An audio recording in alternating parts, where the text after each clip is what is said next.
साल 2025 की शुरुआत शेयर बाजार के लिए कुछ खास नहीं रही, खासकर अगर हम बात करें आईपीओ की। लेकिन अब सिचुएशन बदल रही है। मार्केट एक्सपर्ट्स का मानना है कि अगले 3 से 6 महीनों में प्राइमरी मार्केट यानी आईपीओ मार्केट से कमाई का जबरदस्त मौका मिल सकता है।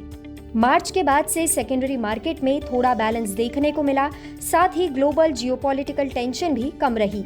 यही वजह है कि अब 15 से ज्यादा कंपनियां आईपीओ के जरिए पैसे जुटाने के लिए तैयार है और खास बात यह है कि इन सभी को सेबी से भी मंजूरी मिल चुकी है। इस बार जिन कंपनियों का आईपीओ आने वाला है उनमें कुछ बड़े नाम शामिल हैं, जैसे NSDL national securities depository limited, जो इंडिया की पहली और सबसे बड़ी डिपॉजिटरी कंपनी है।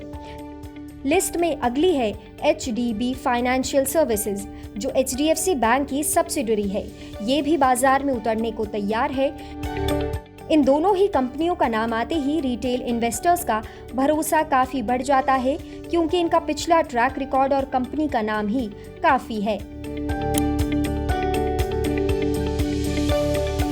सबसे बड़े नाम ही नहीं, कई मिड साइज और इमर्जिंग बिजनेसेस भी आईपीओ लेकर आ रही हैं, जिनमें शामिल है Kalpataru, Rubicon Research, All Time Plastics, Regreen Excel EPC India और परमेसु बायोटेक। ये सभी कंपनियां अलग अलग सेक्टर से आती है, जैसे केमिकल्स, प्लास्टिक्स, इंफ्रा और फार्मा।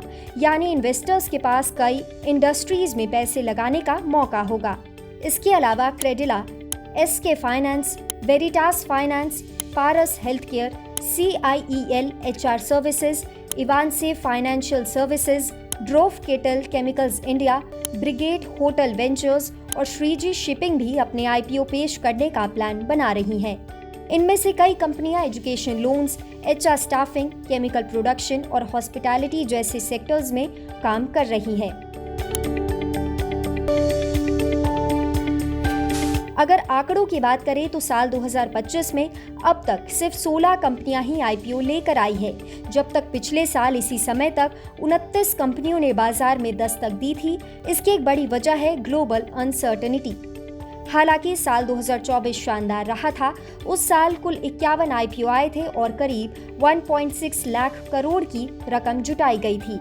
इसमें रिटेल इन्वेस्टर्स की बड़ी भागीदारी और मजबूत इकोनॉमिक ग्रोथ ने भी बड़ी भूमिका निभाई। अगर आप भी इन्वेस्टर हैं और अच्छे आईपीओ की तलाश में हैं, तो आने वाले 3 से 6 महीनों पर नजर रखें। अच्छी बात यह है कि अब कंपनियां सेबी के क्लियरेंस लेकर ही आ रही है और हर सेक्टर से जुड़ी कंपनियां इसमें शामिल है। मतलब आपके पास डाइवर्सिफिकेशन का भी मौका होगा।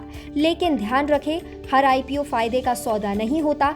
कंपनी का बिजनेस मॉडल, प्रमोटर का रिकॉर्ड और फाइनेंशियल्स देखकर ही निवेश करें। आपको ये वीडियो कैसा लगा, हमें कमेंट सेक्शन में जरूर बताएं और ऐसी ही खबरों के लिए देखते रहें जी बिजनेस।